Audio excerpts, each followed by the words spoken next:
Hey everyone! In this video, I'll show you how to turn off or remove closed captions on YouTube TV, whether you're watching on a phone, smart TV, or web browser. Step 1 on a smart TV or streaming device. Open YouTube TV and play any video.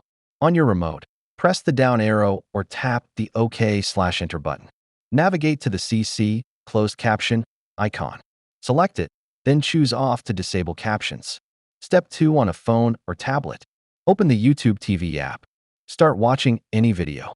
Tap the screen to show video controls. Tap the CC icon, then select off.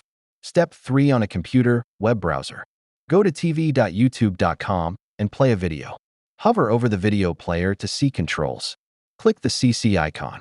Select off from the caption settings. Bonus tip: some programs may have captions enabled by default.